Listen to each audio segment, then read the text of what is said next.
अरविंद केजरीवाल जिस प्रयोग की बात कर रहे हैं वो दक्षिणी दिल्ली के institute of liver and biliary sciences अस्पताल के निदेशक डॉक्टर एस.के. सरीन की अगुवाई में होने जा रहा है। ये प्रयोग करने वाले डॉक्टर सरीन और उनकी सहयोगी डॉक्टर मीनू वाजपेयी से बात की हमारे संवाददाता शरद शर्मा ने।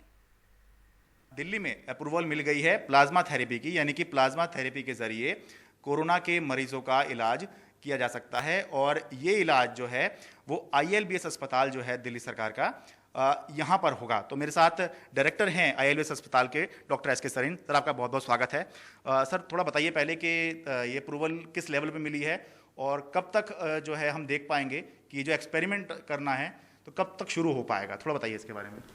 देखिए, प्लाज्मा थेरेपी जो है नई नहीं है, बहुत और बीमारियों के अंदर बहुत बरसों से यूज़ की जा रही है।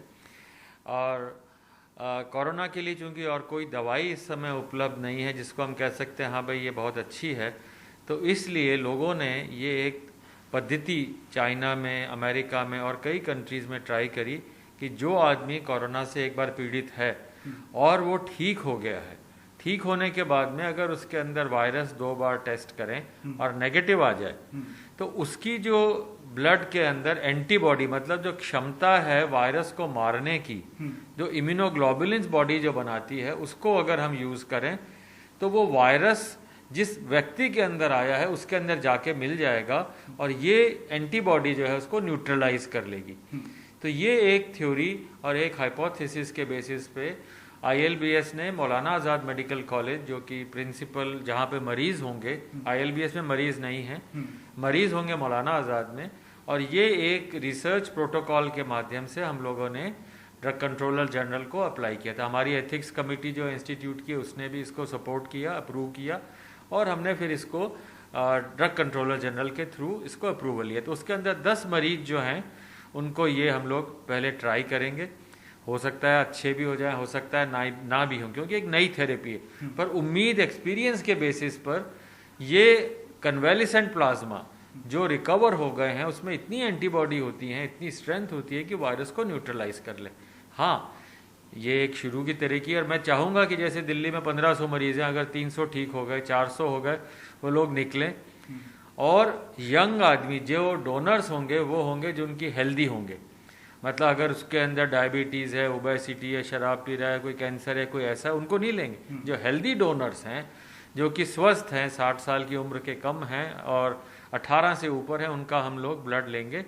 और ये सारा का सारा ब्लड में से प्लाज्मा निकालना, उनके लिए अलग ब्लड बैंक की फैसिलिटी रखना, उसकी क्वालिटी टेस्ट करना, और ये सारा जैसे एक ड्रग बनाते हैं, दवाई बनाते हैं, उस तरीके से इस प्लाज्मा को बना करके एनरिच करके हम लोग भेजेंगे। और इसके लिए हमारे साथ हमारी जो एक्सपर्ट हैं, जो ट्रांसफ्यूजन मेडिसिन, जो ब्लड बैंक को संभालती हैं, डॉक्टर मीनू वाजपेयी हैं।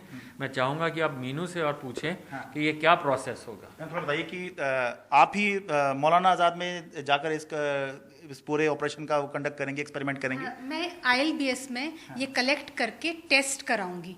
तो मेरा ये रहेगा कि मैं मौलाना आज़ाद मेडिकल कॉलेज में जो पेशेंट्स हैं वो जब डिस्चार्ज होते हैं तो उनसे हम बात करेंगे और उनकी कंसेंट लेने की कोशिश करेंगे कि वो इंटरेस्टेड हैं कि नहीं। जैसे कि सर ने बताया कि कुछ पेशेंट्स जो हेल्दियर होंगे, मतलब यंगर एज के, 60 साल से कम के, जिनको कोई कोमॉर्बिडिटीज़ नहीं है, कोई और बीमारियाँ नहीं हैं साथ में, जैसे डायबिटीज़, हाइपरटेंशन, कैंसर, तो उन मरीजों को जब वो रिकवर करेंगे तो उनसे कंसेंट लेंगे। उसके 14 दिन बाद जब वो पूरी तरह रिकवर कर जाएंगे तो उनको ILBS लेके आएंगे। अगर वो कंसेंट देते हैं दोबारा तो उनका हम एक प्रोसीजर करते हैं जिसको बोलते हैं डोनर प्लाज्मा फेरेसिस। अच्छा, ये प्रोसीजर करेंगे। इस प्रोसीजर में ये होता है कि हम पेशेंट को एक मशीन से अटैच करते हैं। वो मशीन थोड़े अमाउंट में पेशेंट का, डोनर का ब्लड लेगा। वो ब्लड है ना, उसमें प्रोसेस होगा, उसमें से सिर्फ प्लाज्मा सेपरेट हो जाएगा और बाकी सारे तत्व जो रक्त में होते वो पेशेंट के शरीर में वापस चले जाएंगे। इस तरह से धीरे धीरे थोड़ा सा प्लाज्मा हम पेशेंट का लेंगे।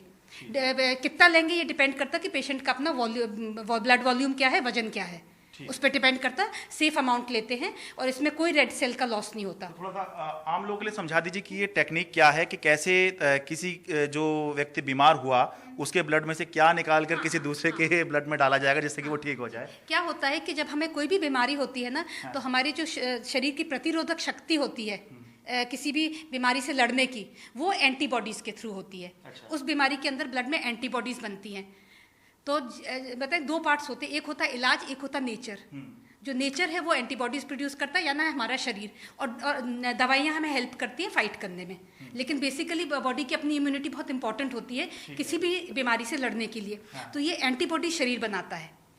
ये वाली एंटीबॉडीज़ हम प्लाज्माफेरेसिस के द्वारा निकालेंगे, उनको टेस्ट करेंगे कि इसमें कितनी एंटीबॉडीज़ हैं, फिर उसको फ्रीज करके स्टोर कर लेंगे, और जब भी किसी पेशेंट को देंगे तो उसकी जो ऑलरेडी इम्यूनिटी है, जो उस समय वीक है क्योंकि वो बहुत बीमार है, उसमें ऐड कर देगा। तो ये उसकी प्रतिरोधक, जो बीमारी की प्रतिरोधक शक्ति है वो बढ़ जाएगी, और वो चांसेस है कि वो ज़्यादा चांसेस है कि वो ठीक हो जाए। हाँ सर, तो कब से आप बता रहे हैं कि कब से ये एक्सपेरिमेंट जो है ये शुरू हो सकता है, और पहले राउंड में कितने लोगों पर करेंगे, बता रहे हैं? तो अब हमें पेशेंट लेने कौन से हैं? जैसे अगर कोरोना हो जाए और कोई उसके सिम्टम्स ही नहीं हो, भाई खाली वायरस है, ना खांसी है, ना बुखार है, ना गला खराब है, ऐसे मरीज को तो नहीं देंगे। तो उन मरीजों को जो कि बहुत सिक हैं, जैसे उनका रेस्पिरेशन 30 से ज़्यादा है, मतलब सांस 1 मिनट में 30 बार ले रहा हो, या ऑक्सीजन उसकी 93% से कम हो गई हो, या लंग्स में सीटी के अंदर बहुत सारे चेंजेस हों, या वेंटिलेटर पे जाने वाली हालत में, जिसको मालूम है कि भाई और दवाइयाँ नहीं हैं, ऐसे सिक मरीज को, चूंकि और कोई ऑल्टरनेटिव इस समय नहीं है, इसलिए ये एक ट्रायल के तौर पर हम लोग उसको देंगे।